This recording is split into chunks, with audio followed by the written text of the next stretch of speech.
Boa noite, companheiros, boa noite, público presente, as pessoas que nos assistem e nos ouvem através do meio de comunicação. Começo o meu pequeno discurso, na verdade, dando os parabéns. Eu gostaria muito de ter vivido até esse dia ao presidente da Câmara, Joaquim, por uma atitude que foi tomada aqui por ele na Câmara Municipal sobre matérias, e se isso for mentira, me corrija, ou entrevistas coletivas, em relação a alguns projetos, algumas coisas que acontecem na Câmara Municipal. Em específico, nesse momento, que já foi falado por aqueles que me antecederam, a Frei Galvão e o Distrito Marechal Rondon. Quando a gente fala depois do primeiro, do segundo, do terceiro, no meu caso, o quarto, os assuntos se tornam repetitivos. O que eu peço a todos os vereadores, e dou os parabéns pela atitude do presidente, é para que, se for fazer alguma matéria, que se faça de forma coletiva. Tá? Para que ninguém venha hoje assumir a criança porque ela nasceu bonitinha.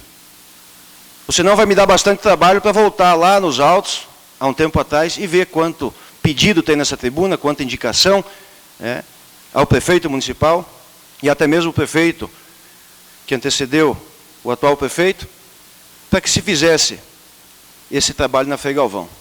E Distrito Marechal Rondon, então, não vamos nem entrar no assunto e no mérito da questão. Até porque, Beto, nós temos um compromisso, não que isso vá mudar alguma coisa, que quando tiver o primeiro metro de asfalto imprimido, e espero que a novilha esteja gorda, que a gente consiga ir lá e assar uma carne, para dizer assim, esse dia é simbólico para o Distrito Marechal Rondon. Porque eu já estive lá por algumas vezes, não só junto com o Marcelo, quando entregamos o projeto de drenagem das águas, mas antes também, com o então saudoso Mauro, de certa forma mentindo para aquela comunidade. Mas não porque eu sou mentiroso. Tá, Carlinhos? Com todo respeito. Porque a gente foi induzido a ir lá, então, em sessão itinerante, e falar para vocês que esse asfalto tão logo ia começar. E se passou uma eleição, se passou duas, se passou três, e hoje nós estamos aqui falando sobre o início. Então, o que acontece? Vamos deixar acontecer. Eu estou ansioso para que isso aconteça e eu sei o tanto que vocês merecem. Então, esse momento hoje é propício, inclusive com a tua presença, e no final até quero me retratar aí e me dirigir ao seu nome sobre uma outra situação.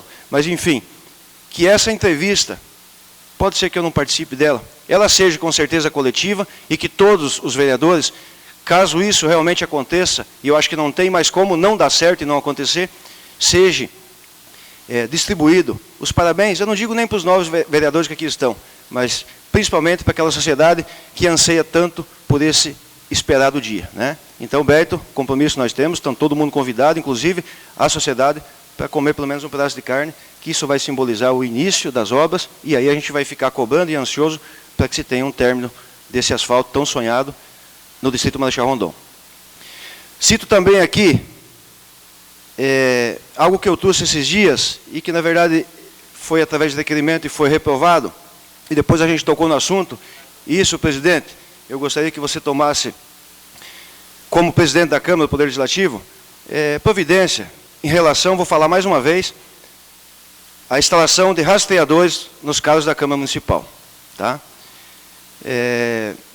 O pedido que esse vereador fez, no começo pode não ter sido bem entendido. Eu acho que na cabeça de alguns geraria custo para a Câmara Municipal e o requerimento foi rejeitado por 5 votos contra 4. Depois dessa mesma tribuna, eu trouxe a informação que o prefeito, por ter tomado a atitude de instalar rastreadores em todos os veículos, a frota do Poder Executivo, inclusive nas patrolas, para saber onde é que estão, se realmente estão executando a sua função, fez a doação de 4 ou 5, quantos precisasse, rastreador para a Câmara Municipal. Hoje a Câmara Municipal tem aí veículos com custo alto, que é para atender os vereadores, a casa, e que precisa que esse serviço, o uso desses veículos, seja passado para a sociedade se realmente estão fazendo a função para atender naquilo que é de interesse da sociedade. Tá? Eu vou pedir mais uma vez aqui, e eu acho que o presidente está bem a par do que está acontecendo, pode ficar à vontade. Tem uma parte da sua fala. Esses rastreadores, com certeza, vai ser instalado nos carros. Chegou hoje uma Trailblazer e mais 2 Dancer, e com certeza esses rastreadores são necessários imediatamente ser instalados nos nossos carros. devidos os fatos que vinham acontecendo, né? E para a gente também ter ciência e a população ficar mais transparente com o dinheiro público que é gastado no nosso legislativo. Perfeitamente. Mais uma vez, te parabenizo por essa atitude. Tome frente disso e com certeza vai ter o meu apoio. Até porque, há poucos dias atrás, houve um sinistro, né? Eu fiquei sabendo há poucas horas, ou há poucos dias, digamos assim, onde praticamente um veículo da Câmara acabou, não vou citar o nome de vereador, acabou se envolvendo num acidente com um animal, com uma anta, né, e o carro da Câmara Municipal está para vir a resposta se vai dar perca total ou vai ter conserto. Ah, tudo bem, tem seguro, tem tudo, mas existe um sinistro que tem que pagar, isso é dinheiro de vocês, é dinheiro do povo, né? Então, como é que a gente consegue passar para a sociedade se esse cara estava realmente exercendo a sua função de levar o parlamentar para cumprir suas obrigações, ou estava vagando por aí, né? A anta eu não sei, ela não tem rastreador, mas ela estava no percurso dela, 8 horas da noite, com certeza, seguindo o fluxo, né? Então nós temos que trazer essa transparência sim, tá? Tem que parar de conversa fiada, muitas coisas que é dita aqui nessa tribuna eu já estou cansado de falar. É falar daquilo que vem só do anseio do próprio orador que aqui está falando. Nós temos que falar aquilo que a sociedade não precisa escutar, mas que seja transparente e que seja o correto. Então, presidente, eu vou apostar que isso seja real e que você tome as dores, digamos assim, e que nós conseguimos colocar esses rastreadores para passar para a sociedade, onde realmente o veículo da Câmara Municipal, que muitas vezes, com 4 veículos, se precisar, não tem. Eu mesmo não conheço, conheci a Tribreira hoje porque abri a porta, estava aberta para ver que cor que era por dentro. Nunca ocupei cargo da Câmara. Mas é um direito que cada vereador tem e eu não vou entrar no mérito da questão. Mas nem tudo aquilo que é legal perante a lei é moral perante a sociedade. Segurança nas escolas é um assunto que eu não poderia deixar de falar. E aqui alguns vão me chamar de louco, tá? Alguns dos senhores que aqui estão e aqueles que estão me ouvindo. Mas com certeza se tiver 10% que vai falar, Baiota, sua ideia é boa, já me serve de consolo. Essas reuniões, que eu também participei, e que teve uma atitude emergencial nas escolas, estão todos os vereadores de parabéns. Só que isso é um paliativo, isso não resolve o problema de forma definitiva. Primeiro lugar que eu peço para a sociedade, e pedi numa reunião, não entre em pânico, tá? Isso aconteceu. É um caso isolado que depois acabou acontecendo outros casos isolados. Mas eu também tenho uma filha que vai para o IF e que estava apavorada. E já não é mais criança, tem 19 anos. Né? E conversando com algumas pessoas, eu expus a minha ideia. Até hoje eu não consigo achar a forma, mas eu estou buscando e vou trazer aqui. E eu sei que alguém vai me xingar, alguém vai entrar na rede social e falar, esse cara não sabe o que está falando.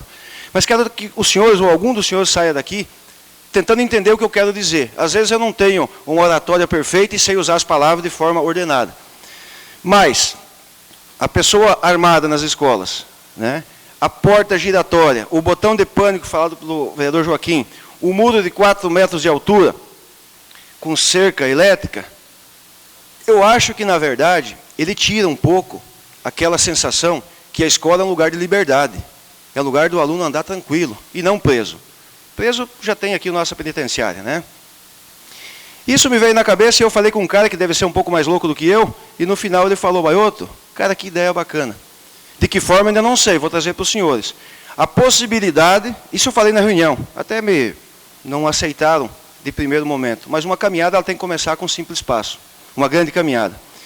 Nós temos hoje o agente educacional, que é preparado, eu gostaria que os meus companheiros prestassem atenção nisso. O Fábio até depois é capaz de falar que eu estou falando besteira, mas no final tu vai concordar comigo. A função delegada, usando aí os agentes penitenciários, o corpo de bombeiro, tudo isso é bacana. Mas nós temos os agentes educacionais. Por que não a gente lutar para tornar o agente educacional também um agente de segurança? Não sei se vocês vão entender de primeira mão o que eu estou querendo dizer. Quando eu falei isso na reunião, né, teve uma professora que falou, cara, isso não pode ser real. Por que não é real? Em alguns países fora,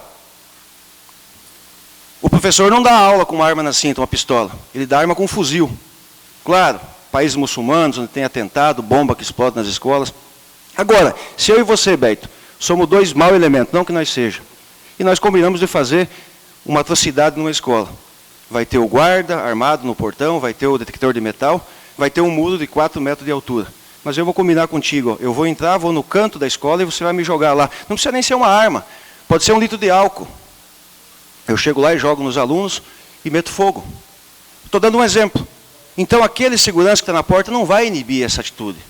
Agora, se o professor, e não que isso seja obrigado, às vezes, eu não sou, eu defendo a vida, eu não posso fazer mal para ninguém.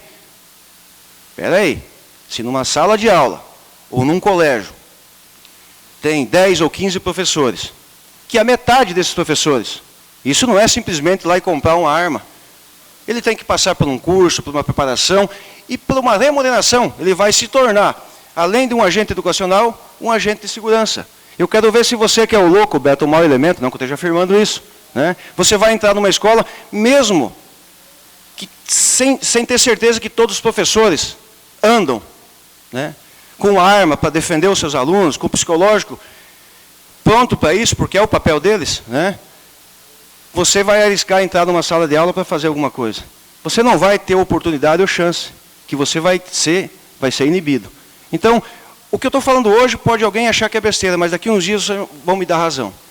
A legalidade, a forma que vai ser feito isso, eu não sei. Também não é tão difícil, né? Qualquer ser humano hoje pode tirar um CL, você sabe disso, você tem, Berto, eu tenho, e fazer um curso, se preparar, aprender a manusear uma arma para defender a sua família, defender o seu patrimônio. Por que o professor não pode, né? Mas boa parte dos professores são mulheres. Melhor ainda, eu tenho minha esposa que é atiradora, atira melhor do que eu. Por que não dar essa oportunidade? Além de ter uma renda melhor, porque todo mundo é sabedor que o salário do professor não é uma coisa tão tentadora assim, né? Vai estar protegendo a sua sala de aula. Eu quero ver qual é o cara que vai pensar em entrar numa sala de aula, em pensar em fazer algo, sabendo que o professor pode agir de forma rápida. O botão de pânico, tudo isso é boa ideia, mas até você apertar, até a polícia chegar, a cagada já está feita, né? Então, eu vou trabalhar esses dias de forma árdua para saber, para ver a forma e se existe essa possibilidade. É uma ideia que veio de um cara que muitos podem achar que é louco, mas no final vocês vão entender que isso tem fundamento. O professor, ele é um adulto, preparado, estudado, com o psicológico pronto para atender, muitas vezes, uma sala de aula com 20, 30 alunos, e essa obrigação, se for passada para ele, não de forma obrigatória, para aquele que se sentir à vontade, com toda certeza nossas salas de aulas vão estar protegidas. Tá? Gravem bem esse dia. E que muitos vão falar que eu estou falando besteira, daqui a pouco alguém vai me dar razão naquilo que eu estou falando. Então, é uma grande caminhada que começa com um simples passo, nesse discurso tão simples e sincero que eu estou fazendo hoje. Não posso deixar de falar de um jantar e uma reunião que eu tive ontem com a deputada federal Amália Barros. E claro que nessa reunião e nesse jantar tinham inúmeras pessoas da sociedade de Campo Novo, que eu não vou citar nome até porque não tenho esse direito, né? É uma coisa que eu só quero simplificar e traduzir para vocês, que o intuito dessa reunião foi ter a satisfação de ouvir da boca da deputada, mais uma vez reforçando, pegando o celular e me mostrando, e dizendo: Baioto, Campo Novo dos Parecis tem uma emenda, se não a primeira emenda da deputada federal Amália Barros. Não vou falar em valor, porque as emendas dos deputados que se elegeram pelo primeiro mandato só liberam em outubro. Então, quem sabe, até, Carlinhos, essa emenda que vem, não sei de quanto que é, pode servir para o Distrito Marechal Rondon. Não estou prometendo nada, só estou agradecendo ela pela satisfação de ela ter vindo e reforçado esse pedido que eu fiz, que Campo Novo com certeza precisa de ajuda, e ela teve uma votação muito expressiva, e eu só tenho a agradecer. Em nome de todas as pessoas que estavam presentes, em nome da minha esposa que também estava, mas principalmente pela disponibilidade de uma deputada federal que é, diga-se de passagem, de Campo Novo dos Parecis. Presidente, precisava de mais um espacinho só para finalizar, tá?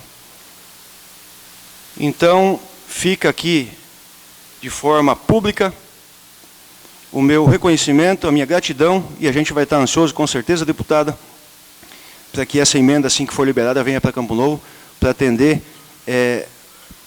seja qualquer setor que necessita desse amparo, desse suporte. E finalizo o meu discurso, Carlinhos, lhe pedindo perdão e desculpa, concordando com tudo que tu falaste aqui, e depois a gente puder falar de forma particular. Você não errou em suas palavras, né? Todos, em época de eleição, batem de porta em porta. E depois, muitas vezes, lembram de vocês de ano em ano, né? Mas o assunto seria outro. Fiquei sabendo agora há pouco, pelo Luiz Augusto, e agora o vereador Joaquim foi me passar uma informação sobre um acontecido que eu não tenho palavras para dizer o tanto que eu sou solidário que aconteceu contigo. Não estava sabendo, eu não estava no município, cheguei ontem, mas do fundo do meu coração, pelo que me passaram, depois eu quero saber da tua boca o que realmente aconteceu, dizer que eu sou solidário a essa situação, a perca do seu neto, se eu não me engano, né? Então eu não vou entrar no mérito da questão por não estar sabendo o que realmente aconteceu. Mas dizer que eu sou solidário e com certeza o que eu puder fazer e ajudar, tu pode contar comigo e tem um ombro amigo aqui. Porque nesses momentos difíceis é que as pessoas, realmente os parceiros de verdade aparecem. Por não estar sabendo, eu não vou me estender, mas logo após a sessão gostaria de conversar contigo de forma particular, para que tu me deixasse a par, mas desde já me coloco à disposição. Fico muito sentido, meus sentimentos, meus pesar a vocês, e com certeza Deus tem um propósito para tudo, tá? Não sei se serve de consolo, mas enfim, é a palavra que eu tenho nesse momento para te falar. Que Deus abençoe a todos os senhores, uma ótima semana e um forte abraço a todos.